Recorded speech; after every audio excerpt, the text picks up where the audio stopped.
सरकारों को please please please जरूरत से ज्यादा उतना ही काम करो जितना ठीक लगे। आप इधर बोले, आपस में बात ना करें। जरूरत से ज्यादा मत उड़ो। संजय जी प्लीज, जरूरत से ज्यादा मत उड़ो। संजय जी आप गली गली में शोर है। संजय जी आप नरेंद्र मोदी चोर है। कोई बात रिकॉर्ड पे नहीं जाएगी। नरेंद्र मोदी चोर है। कोई बात रिकॉर्ड पे नहीं जाएगी ना। दिल्ली में प्लीज जेल 3 घंटे ईडी सीबीआई दे दो, सबको भेज दूंगा। भ्रष्टाचार के खिलाफ जब बोलते हैं भाजपा के लोग तो लगता है ओसामा बिन लादेन अहिंसा पे उपदेश दे रहा है। ये भ्रष्टाचार के खिलाफ बोलेंगे। 3,02,000 करोड़ रुपए का ठेका इन लोगों ने इलेक्टोरल बॉन्ड के नाम पे लिया। सर क्या यहां पे ट्रंप की सरकार है? क्या ओबामा की सरकार है? यहां 10 साल से किसकी सरकार है? 10 साल से यहां पे महामानव की सरकार है।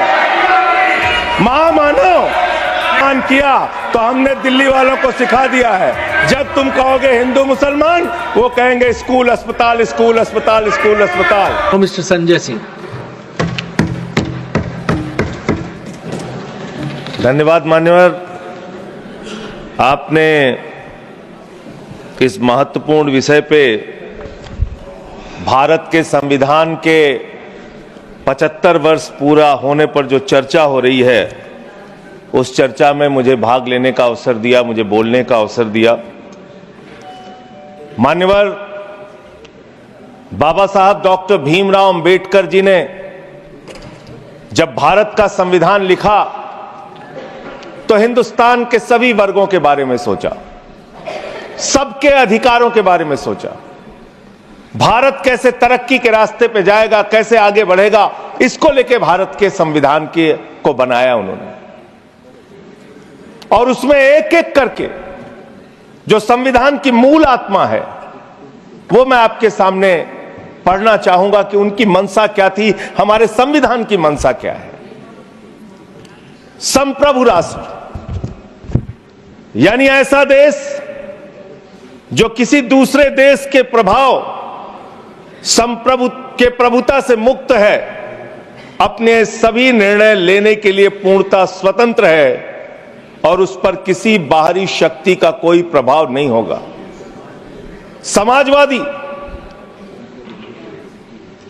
समाजवाद एक ऐसा विचारधारा है जो ये मानती है कि समाज के सभी लोगों तक संपन्नता का हिस्सा पहुंचना चाहिए।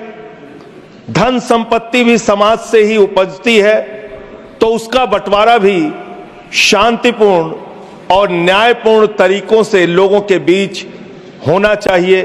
लोकतांत्रिक समाजवाद की यह विचारधारा कहती है कि धन समाज के कुछ लोगों तक सीमित नहीं रहना चाहिए। उत्पादन के साधनों पर लोगों का मिला जुला मालिकाना होना चाहिए। यह भारत का संविधान कहता है मान्यवर। और आज क्या स्थिति है, भारत की क्या स्थिति है मान्यवर? मोदी जी के राज में क्या स्थिति है?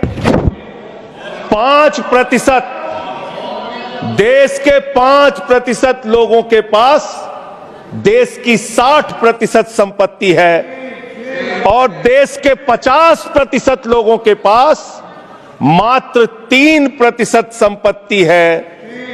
और पिछले 2012 से लेकर अगर 21 तक का आप रिकॉर्ड इनका देखेंगे तो 40% संपत्ति 1% लोगों के पास गई है। यह है इनकी समाजवाद की विचारधारा, यह है इनकी बराबरी की सोच, यह किस तरीके से ये भारत के अंदर गैर बराबरी को जन्म दे रहे हैं। समाजवादी आंदोलन में नारा लगता था, समाजवादी आंदोलन में नारा लगता था, जब तक दुखी इंसान रहेगा धरती पर तूफान रहेगा। नारा लगता था, रोटी कपड़ा और मकान मांग रहा है हिंदुस्तान। नारा लगता था, धन और धरती बट के रहेगी, भूखी जनता चुप न रहेगी। लेकिन आज भारत को इस हालत में इन्होंने पहुंचा दिया है मान्यवर, जहां पर 3% संपत्ति 50% लोगों के पास है और 5% लोगों के पास देश की 60% संपत्ति है। इसके आगे हमारा संविधान कहता है सेकुलरिज्म की बात, धर्मनिरपेक्षता, जिसका खुलेआम आप विरोध कर रहे हैं। ये एक ऐसी सरकार है, हमारे प्रधानमंत्री जी भारत के संविधान पे शपथ लेकर देश के प्रधानमंत्री बने। यहां पे बैठे हुए सांसद संविधान की शपथ लेते हैं, मंत्री संविधान की शपथ लेते हैं, लेकिन संविधान में लिखी हुई बातों को नहीं मानते। धर्मनिरपेक्षता से इनको मतलब नहीं है। हमको अगर दर्शन करना होता है मान्यवर, तो हम काशी जाते हैं, महाकाल का दर्शन करने उज्जैन जाते हैं, प्रभु श्री राम का दर्शन करने अयोध्या जाते हैं, लेकिन भाजपाइयों को जब दर्शन करना होता है तो ये मस्जिद में भगवान का दर्शन करने जाते हैं। मस्जिद में भगवान का दर्शन करने जाते हैं, मस्जिद में मंदिर खोज रहे हैं पूरे देश के अंदर। तो इसलिए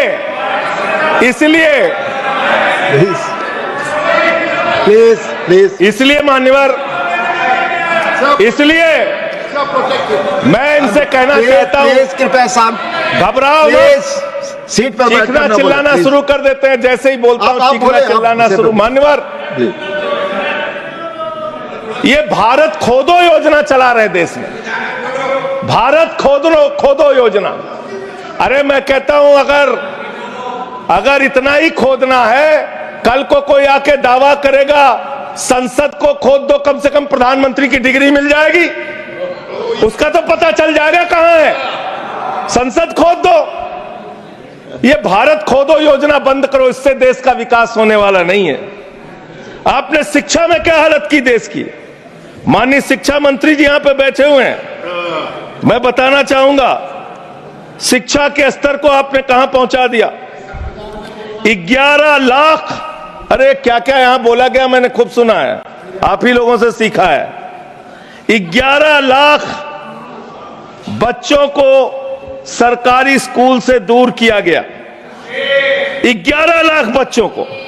यह देश के अंदर शिक्षा की व्यवस्था है और इसमें सबसे ज्यादा मान्यवर, अगर किसी राज्य की भागीदारी है जहां पे सबसे ज्यादा बच्चे सरकारी स्कूल से दूर हुए हैं, पिछले 8 महीने का आंकड़ा शिक्षा मंत्रालय ने लोकसभा में रखा।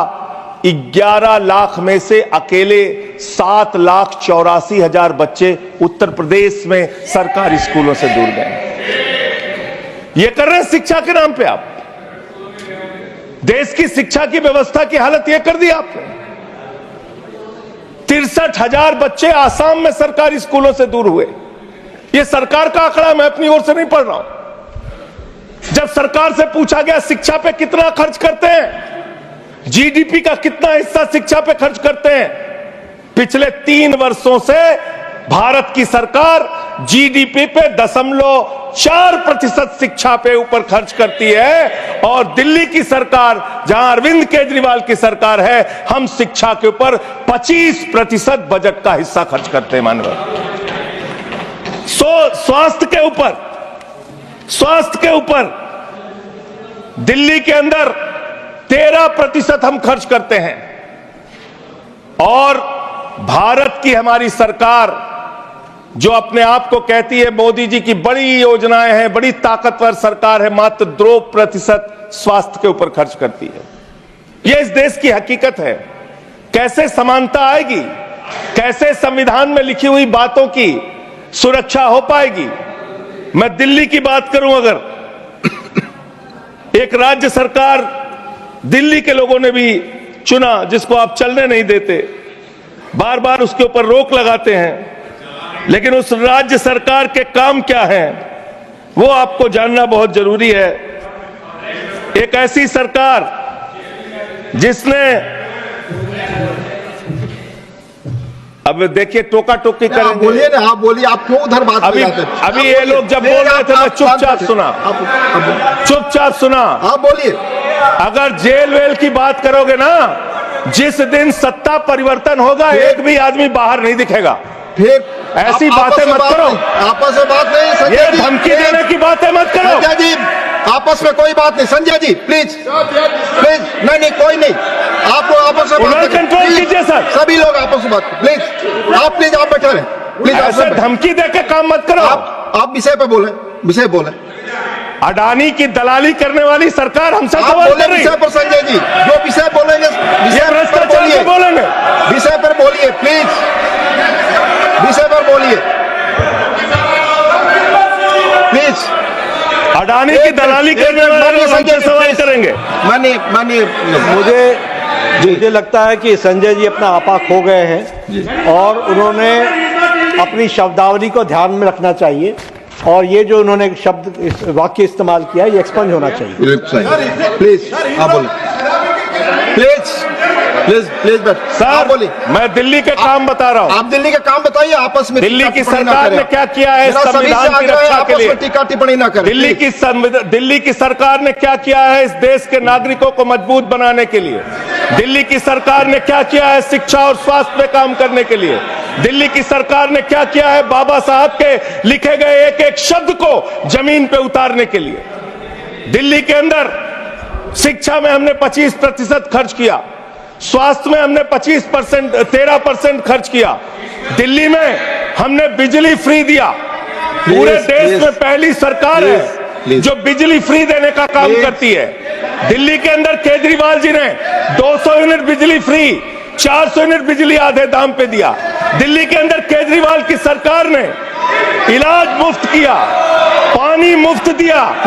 दिल्ली के अंदर सीट पर बैठकर बुजुर्गों को तीर्थ यात्रा, बुजुर्गों को तीर्थ यात्रा कराने का काम किया।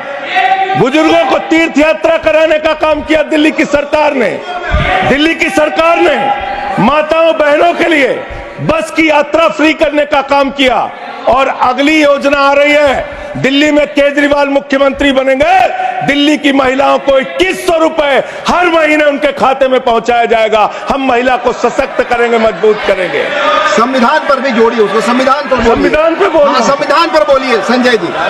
संविधान के अंतर्गत मैं एक चुनी हुई सरकार के बारे में बोल रहा हूं। संविधान पर चर्चा हो रही है, दिल्ली में चर्चा होगी, संविधान पे आप बोले और दिल्ली में बैठे रहे। सब बोल रहा हूं। दिल्ली के अंदर 200 किलोमीटर के मेट्रो नेटवर्क को हमने 2015 से बढ़ाकर प्लीज स्पीक 450 किलोमीटर किया। संजय जी कॉन्स्टिट्यूशन पे बोलिए।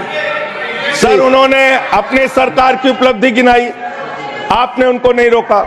प्लीज, अगर हम दिल्ली में एक चुनी हुई सरकार के काम को बता रहे हैं, हम सबसे आग्रह कर रहे हैं अपने विषय पर बोलिए। जिस राज्य से मैं चुना गया हूं आपसे भी कर रहे हैं, उस राज्य में क्या काम हो रहा है? क्या ये देश इनको दर्द क्यों हो रहा है? प्लीज विषय संविधान पर चर्चा, तकलीफ क्यों हो रही है? संविधान पे चर्चा हर सदस्य से, इनको तकलीफ क्यों हो रही है? हर सदस्य से हम अपेक्षा करते हैं संविधान पर बोले।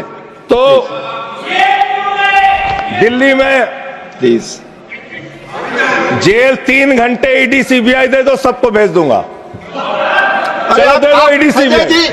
आप बोलते हैं, प्रवोक करते हैं, आप इसे पर बोलिए। ये सब चीजें नहीं जाएंगी, ये सब चीजें नहीं जाएंगी रिकॉर्ड पे। प्लीज, वो बोल रहे हैं जेल क्यों गए? आपस में बात न करें, आप बोले संविधान पर। आप रोक रहे हैं, आपस में बात न करें प्लीज। प्लीज, आप इस तरह टिप्पणी नहीं कर सकते माननीय सदस्यों पर। वो चीजें रिकॉर्ड में नहीं जाएंगी। इस तरह की टिप्पणी सदस्यों पर एक दूसरे पर करना, प्लीज आप विषय पर बोले। सर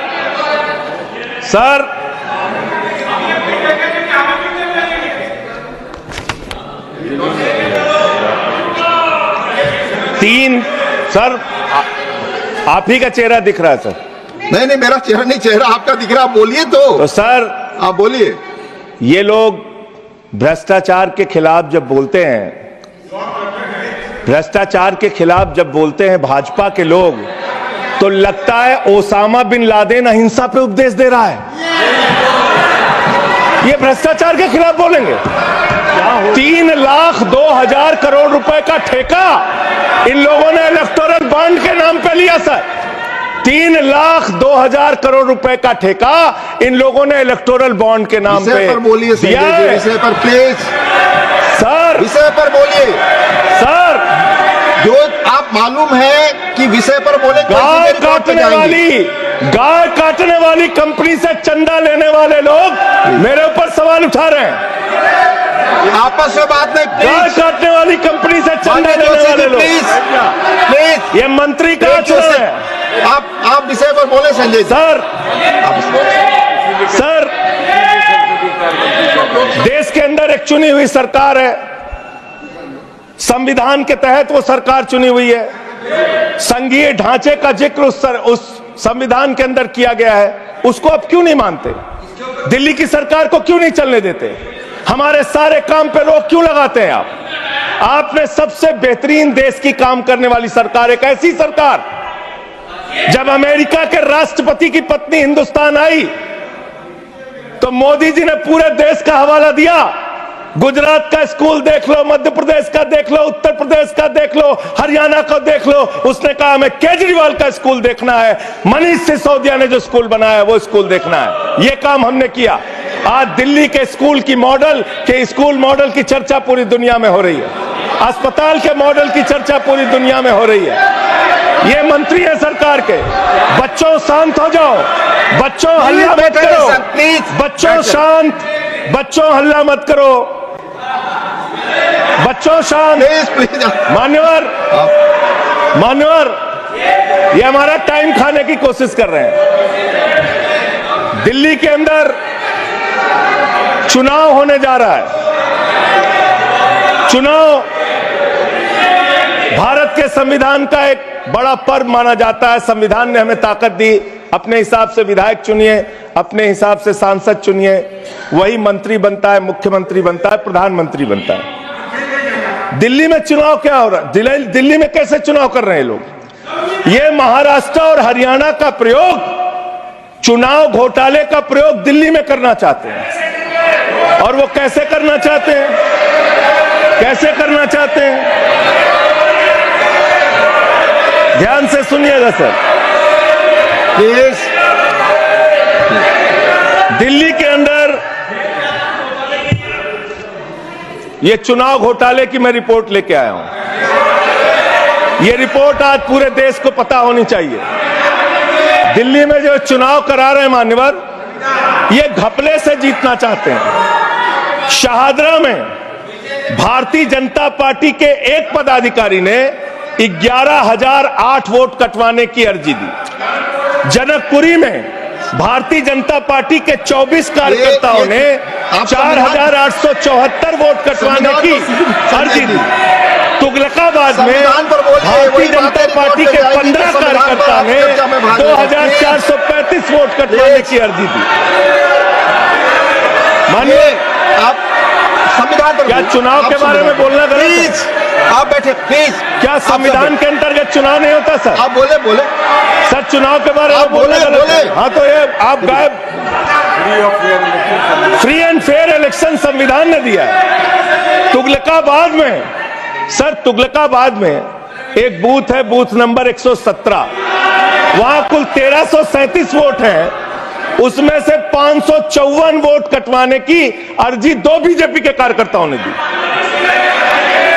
पालम में भाजपा के 9 कार्यकर्ताओं ने 1641 वोट कटवाने की अर्जी दी। संजय जी, रजौरी गार्डन में सर चुनाव का अधिकार संविधान ने दिया। ऑथेंटिसिकेशन करेंगे सर चुनाव का अधिकार संविधान ने दिया। जो आरोप लगा क्या हम चुनाव के घपले पे नहीं बोलेंगे यहाँ पे? प्लीज, क्या चुनाव के घपले पे नहीं बोलेंगे? इसको चुनाव हाँ ऑथेंटिकेट करूंगा, ऑथेंटिकेट करूंगा sir. I will authenticate, please. मैं ऑथेंटिकेट करूंगा सर। आपकी बात सुन लिया सर। हरिनगर में आप बैठ जाए जगह पे अपनी। हरिनगर में भारतीय जनता पार्टी के 4 कार्यकर्ताओं ने 637 वोट कटवाने का आवेदन दिया। करावल नगर ने 2 कार्यकर्ताओं ने 3,260 वोट कटवाने की अर्जी दिया। मुस्तफाबाद में एक व्यक्ति ने 534 वोट मैं नहीं कर रहा। I am not एल्डिंग sir, I am not एल्डिंग। Leader of the house, I am not एल्डिंग। नहीं सर, ऐसे आप तो फिर ऐसे लोग एक मिनट आपको हम समय देंगे। आप देखिए, लीडर ऑफ द हाउस। नहीं, मैं एक ही बात स्पष्ट करना चाहता हूं कि जिस संविधान ने ये ताकत दी है कि वो वोटर्स लिस्ट के बारे में जो चर्चा कर रहे हैं कि उसको कटवाने का, वो प्रोविजन भी संविधान के अंतर्गत ही है। और उसमें देखने वाली बात यह है कि ये इतने दिन सत्ता पे कहीं रोहिंग्या और बांग्लादेशी के वोटों पर तो नहीं बने हुए थे। माननीय संजय जी, इतनी शानदार बात आज की है लीडर ऑफ द हाउस ने सर, मैं इनका नमन करता हूं। इतनी बढ़िया बात इन्होंने कह दी कि मैं इसका जवाब जरूर दूंगा। सर, इन्होंने कहा कहीं ऐसा तो नहीं जिनके नाम काटे जा रहे हैं वो रोहिंग्या हैं। हमारे उत्तर प्रदेश के भाई, हमारे पूर्वांचल के भाई, हमारे यूपी बिहार के भाई जो 40-40 साल से दिल्ली में रह रहे हैं, अपने श्रम अपने खून पसीने से दिल्ली को बना रहे हैं, आप उनको रोहिंग्या करें। आप उनको रोहिंग्या करें। हिम्मत कैसे हुई आपकी? हिम्मत कैसे हुई आपकी? आप बैठे। आप हमारे पूर्वांचल के भाइयों को रोहिंग्या कहेंगे? हिम्मत कैसे हुई आपकी? हिम्मत नहीं होनी चाहिए आपकी। आगे बोले। पूर्वांचल के लोगों को ये बांग्लादेशी कह रहे हैं। मैं नाम पढ़ रहा हूं, राम सिंह बसंत विहार में रहते हैं, उनका वोट कटवाया गया। राम बसंत विहार में रहते हैं। आप सब बैठिए। ये पता है सर, आपके सदन पर रखूंगा। ये हिंदू लोग हैं, हिंदू लोग हैं, इनका नाम राम है, इनका नाम राम है। राम, इनका नाम राम है। राम। प्लीज बैठे। छोटेलाल वर्मा। आप बैठे। छोटेलाल वर्मा, अंबेडकर नगर, बस्ती, आरकेपुरम, दिल्ली, इनका नाम कटवाया गया। सोनिया, अंबेडकर नगर, बस्ती, आरकेपुरम, इनका नाम कटवाने की अर्जी दी गई। संतोष कुमार, अंबेडकर नगर, बस्ती, आरकेपुरम, इनका नाम कटवाने की अर्जी दी गई। आशा, अंबेडकर नगर, बस्ती, आरकेपुरम, इनका नाम कटवाने की अर्जी दी गई। गीता, हरकेश, सुशील कुमार, नरेंद्र, सुमन, ये सारे नाम लेके आया हूं। ये हमारे यूपी के, बिहार के, ये दिल्ली में रहने वाले 40-40 साल पुराने रहने वाले लोग हैं। ये बांग्लादेशी नहीं है, ये रोहिंग्या नहीं है। इनको आपने रोहिंग्या और बांग्लादेशी कहा है। पूर्वांचल के लोग आपकी जमानतें जब्त कराएंगे दिल्ली के चुनाव में, देखना। सर, आप ही दिख रहे हैं, मेरी बात तो नहीं जा रही। आप ही बोल रहे हैं। सर, आपको मैंने नाम पढ़ के बता दिया। ये लिस्ट यहां रखूंगा और मैं चाहता हूं ये ऑथेंटिकेट करने के लिए आपने कहा मैं नाम दूंगा। इसकी उच्च स्तरीय जांच कराइए, कैसे इन लोगों के नाम कटवाने की अर्जी दी जा रही है। यही महाराष्ट्र में घोटाला किया इन लोगों ने, यही हरियाणा के अंदर घोटाला किया इन लोगों ने। ये चुनाव घोटाले से जीतना चाहते हैं। दिल्ली में ये चाल चलेगी नहीं, याद रखना। केजरीवाल और आम आदमी पार्टी यहाँ पे बैठी है, संविधान पर बोलिए। यहाँ पे ये चाल नहीं। संविधान पे बोल रहा हूँ। संविधान, ये चुनाव ही गड़बड़ कर देंगे। आगे बढ़िए। चुनाव ही गड़बड़ करेंगे तो संविधान कहां से बचेगा सर? चुनाव ही निपटाने पे लगे हुए हैं ये लोग। सर, दूसरी बात हुई दलितों के अधिकार की और बांग्लादेशी घुसपैठिया। सर, पिछले 10 साल से हिंदुस्तान में किसकी सरकार है सर? क्या यहाँ पे ट्रंप की सरकार है? क्या ओबामा की सरकार है? यहाँ पे, यहाँ 10 साल से किसकी सरकार है? 10 साल से यहाँ पे महामानव की सरकार है। महामानव की सरकार है 10 साल से। मैं महामानव से पूछना चाहता हूं, नरेंद्र मोदी जी से पूछना चाहता हूं, अमित शाह जी से पूछना चाहता हूं, सीमा की सुरक्षा किसके जिम्मे है? अमित शाह के जिम्मे है। सीमा किससे लगती है? बांग्लादेश की, त्रिपुरा से लगती है, आसाम से लगती है, बंगाल से लगती है। कोई बांग्लादेशी त्रिपुरा से, बंगाल से, आसाम से, झारखंड पार करके, यूपी पार करके, बिहार पार करके दिल्ली कैसे आ गया? आप लोग घास छील रहे थे क्या? आपकी सरकार घास छील रही थी क्या? कैसे आ गए भाई यहाँ पे बांग्लादेशी? और 10 साल में 10 बांग्लादेशी घुसपैठिया दिल्ली से भगाया हो तो उसका नाम बता दो, उसका नाम बता दो। 10 साल में 10 बांग्लादेशी घुसपैठिया दिल्ली से भगाया हो तो उसका नाम बताओ ना। राजनीति क्यों करते हो? नरेंद्र मोदी का दोस्त अडानी बांग्लादेश को बिजली सप्लाई करता है, आप विषय पर बिजली सप्लाई करता है। प्रधानमंत्री पर आप नहीं, भारत की बिजली चोरी करके, भारत की बिजली चोरी करके बांग्लादेशियों का घर रोशन करते हो। संविधान पर बोलिए, हमें ज्ञान बता रहे हो, प्लीज हमको ज्ञान बता रहे हो। हजारों करोड़ की बिजली चोरी करके झारखंड की बिजली, सर आप ही आ गए सर, मेरा तो नाम गायब हो जाता हूं मैं सर। झारखंड की बिजली चोरी करके, भारत की बिजली चोरी करके अडानी बांग्लादेश को पहुंचाता है। ये आप ही सब्सिडेट करेंगे, इसको भी करेंगे। हाँ, करें जितना आप बोलेंगे सब हाजिर कर देंगे साहब। आप इस सब्सिडेट करेंगे, इसलिए आरोप लगा रहे हैं। हाँ एकदम करेंगे। ये दोहरी नीति नहीं चलेगी। आपके लड़के कतर के शेखों के साथ बिजनेस करेंगे, दुबई के शेखों के साथ बिजनेस करेंगे, यहाँ मुसलमानों के खिलाफ हिंसा की बात करोगे। मैं एक बात इन लोगों को समझाना चाहता हूँ, दिल्ली चुनाव में आ रहे हो, शांति से आना, एकदम शांति से आना। यहाँ पे अगर गंदी राजनीति की, हिंदू मुसलमान किया तो हमने दिल्ली वालों को सिखा दिया है। जब तुम कहोगे हिंदू मुसलमान, वो कहेंगे स्कूल अस्पताल, स्कूल अस्पताल, स्कूल अस्पताल। आपको मैं बताना चाहता हूँ, यहाँ किसी भी तरह की तानाशाही और दादागिरी दिखाने की कोशिश मत करना। दिल्ली का चुनाव मुद्दों के ऊपर लड़िए, चुनाव का घोटाला मत कीजिए। चुनाव हार रहे हो तुम 3 बार से, तो तुम सोच रहे हो वोटर लिस्ट में गड़बड़ी करा देंगे। इससे काम नहीं चलेगा सर। हम काम की बात करते हैं, दलितों के अधिकार की बात यहाँ पे हुई, दलितों के अधिकार की बात। मान्यवर ST, SC, OBC, ये 3 कैटेगरी, ST, SC, OBC, ये तीन कैटेगरी में भारत सरकार के अंदर ज्वाइंट सेक्रेटरी लेवल पे और सेक्रेटरी लेवल पे 322 अधिकारी हैं। और सरकार का आंकड़ा है, मेरा नहीं। ये क्या कह रहे हैं? ये कह रहे हैं दलित SC कैटेगरी के अनुसूचित जाति 16, ST 13, 39 OBC और 254 जनरल कास्ट के लोग हैं। ये आपका दलितों, पिछड़ों और आदिवासियों के प्रति न्याय है। ये कर रहे हैं आप उनके साथ। लेटरल एंट्री के जरिए आप दलितों, पिछड़ों, आदिवासियों का आरक्षण खा रहे हैं। आप IAS की नौकरी में बहुत सारे बच्चे, 125 बच्चे हैं सर, जिनको इन्होंने क्रीमी लेयर के नाम पे IAS, PCS, IFS बनने से वंचित कर दिया। ये इनका इतिहास है। ये कर रहे हैं दलितों के साथ सर। मंदिरों में घुसने नहीं देते। इनकी मानसिकता ये है, इनकी मानसिकता ये है। इन्होंने अयोध्या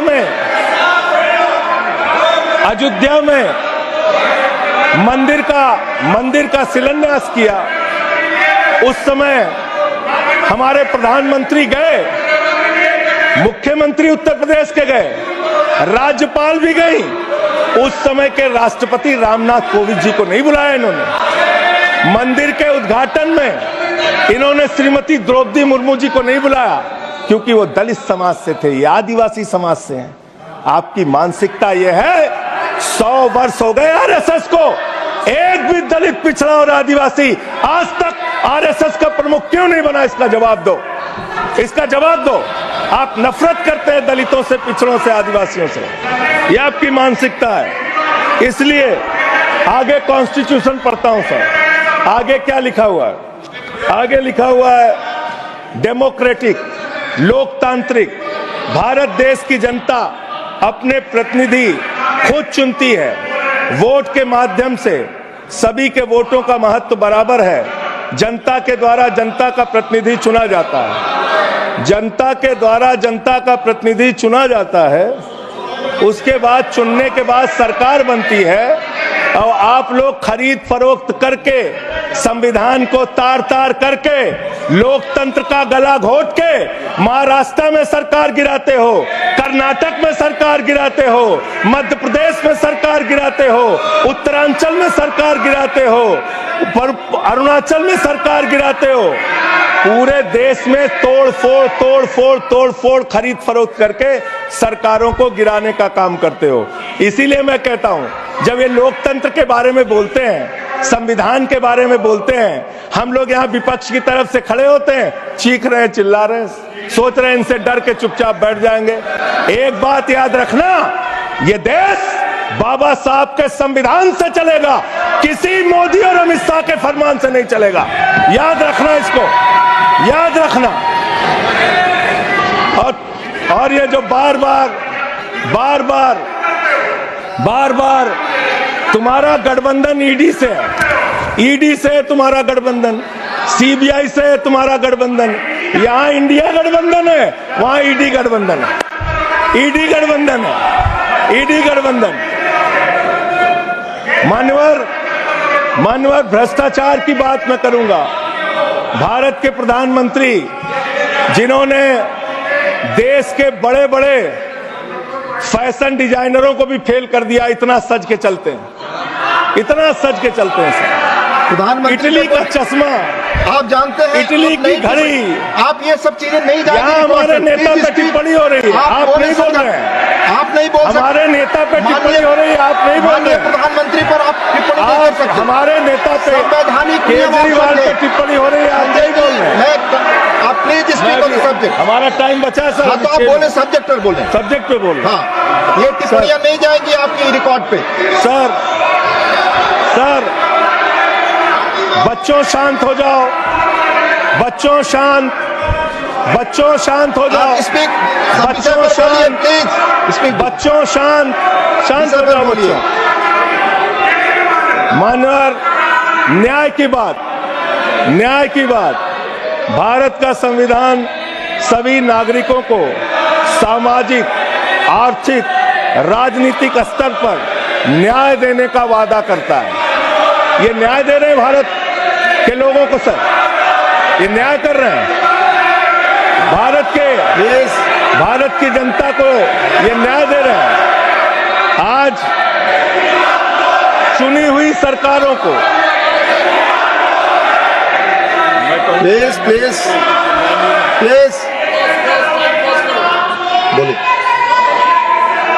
बोलिए, अपने विषय पे बोलिए। सर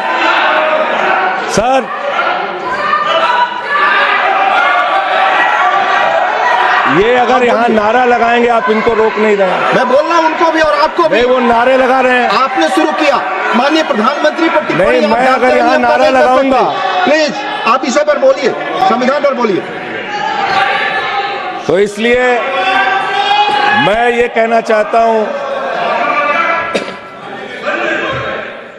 जरूरत से ज्यादा उतना ही काम करो जितना ठीक लगे। आप इधर बोले, आपस में बात ना करें। जरूरत से ज्यादा मत उड़ो संजय जी, प्लीज। जरूरत से ज्यादा मत उड़ो। संजय जी, आप गली में शोर है। संजय जी, नरेंद्र मोदी चोर है। कोई बात रिकॉर्ड पे नहीं जाएगी। नरेंद्र मोदी चोर, कोई बात रिकॉर्ड पे नहीं जाएगी। Not go, please, it will not go on the record. नहीं, please go back to your seats. नहीं, आप ये गलत, नहीं सर, आप दुरुपयोग कर रहे हैं समय का। कैसे केजरीवाल को बोल रहे हैं? केजरीवाल को कैसे बोल रहे हैं? आप सब पीछे जाए, आप प्लीज, आप पीछे जाइए, प्लीज नागर जी, प्लीज आप पीछे जाइए। आप पीछे पर बोलिए, इनको चुप कराइए सर।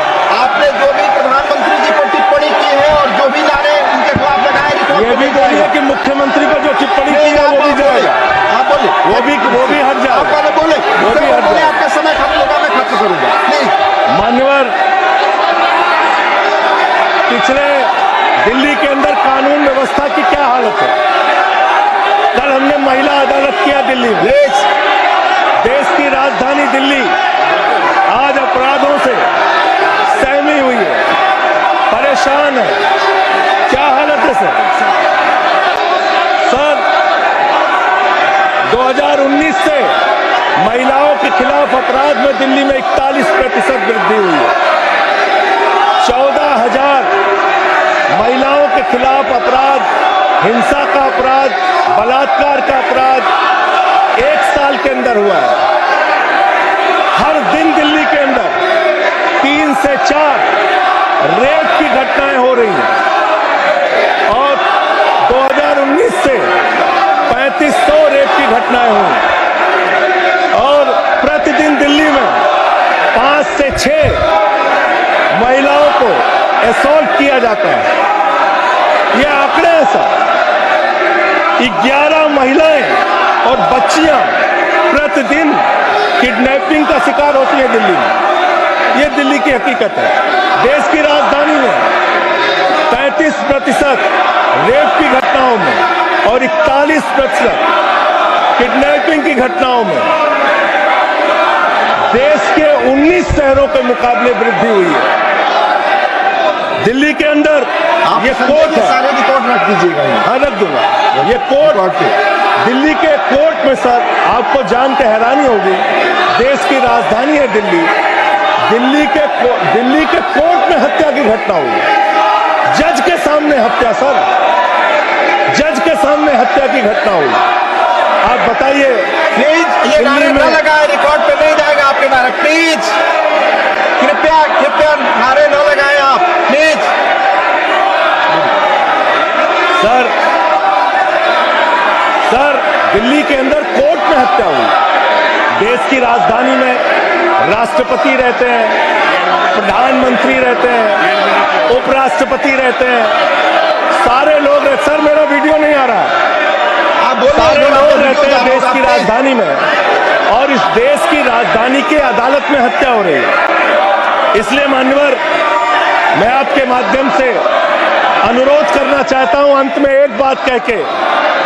आज जब मैं आ रहा था, काशी लंका में रेहड़ी पटरी वालों की दुकानें तोड़ी जा रही हैं, गरीबों को उजाड़ा जा रहा है। जिस राजधानी दिल्ली में हम लोग रहते हैं सर, झुग्गी बस्तियों को तोड़ा गया, झुग्गी बस्तियों को उजाड़ा गया और हर साल का आंकड़ा है, मैं आपके सामने रखा। मेरा आग्रह होगा प्लीज अपने सीट पर जाएं। प्लीज मान्यवर, एक बशीर बद्र की लाइन है, लोग टूट जाते हैं, बस खत्म हो रहा है। लोगों के घर उजाड़े जा रहे हैं सर, फिर आप ही का चेहरा आ रहा है सर। गरीबों को घर उजाड़ा जा रहा है दिल्ली में। बशीर बद्र की एक लाइन के साथ अपनी बात को खत्म करूंगा। लोग टूट जाते हैं एक घर बनाने में, तुम तरस नहीं खाते बस्तियां जलाने में। लोगों को उजाड़ना बंद करो। तुमने अयोध्या में उजाड़ा, तुमने काशी में उजाड़ा, तुमने दिल्ली में उजाड़ा। ये बुलडोजर राजनीति से देश का भला होने वाला नहीं है। ये चीखने चिल्लाने से कुछ नहीं होने वाला है और तुम्हारी तानाशाही के आगे झुकेंगे नहीं कभी। धन्यवाद। ये नारेबाजी लगा के धन्यवाद संजय जी। धन्यवाद, बहुत बहुत धन्यवाद।